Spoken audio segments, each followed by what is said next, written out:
cry with you, Queen. Okay. We all cry. We all cry.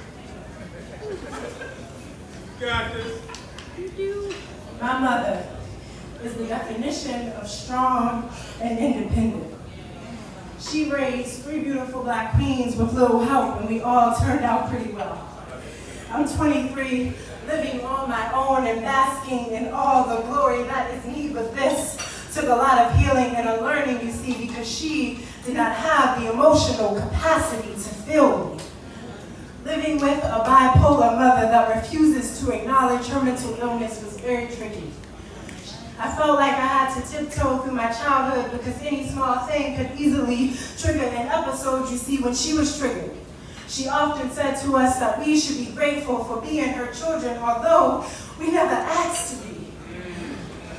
She used my existence as her ammo to kill the leftover wounds of her battles, and she acted as if I was the reason she never became who she wanted to be, and that left emptiness inside of me. But finally, I am aware of how much this trauma and pain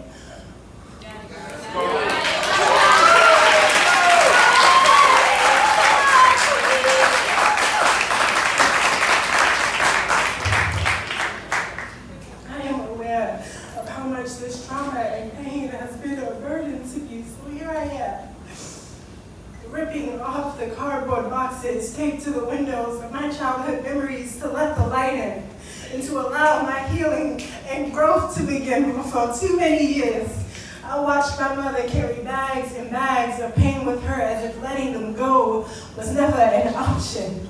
I watched her closely and learned the ways of struggle and pain before I learned my alphabets. I was 2 when I learned from her that metal can be bent easily because no matter how strong she was or pretended to be, there was still something that could eventually break her if there was enough force and consistency. I was 5 when I learned from her that lashing out at loved ones was a form of love, but only if you came back afterwards and apologized. Now see, things were not always bad though.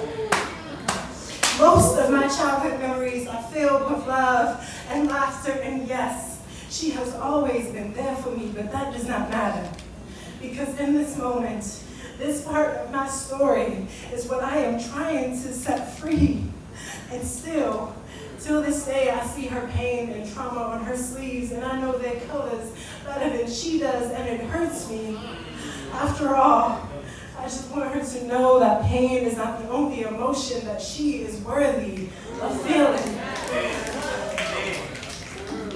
There is love, there is joy, there is bliss, and she deserves to be filled by all of it because she is the best mother, the best teacher, the best friend, the best of every part of me, and I just want her to be free, but how can she be if she is not willing to acknowledge and accept this part of her story?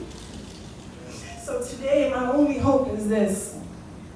One day, she will read this poem, and when she does, it's not a trigger, but a first step to her healing. I hope she comes to realize that her mental illness is not just something she can hide from the world behind a cardboard box taped to a window. I hope eventually she decides to let the light in. Thank you.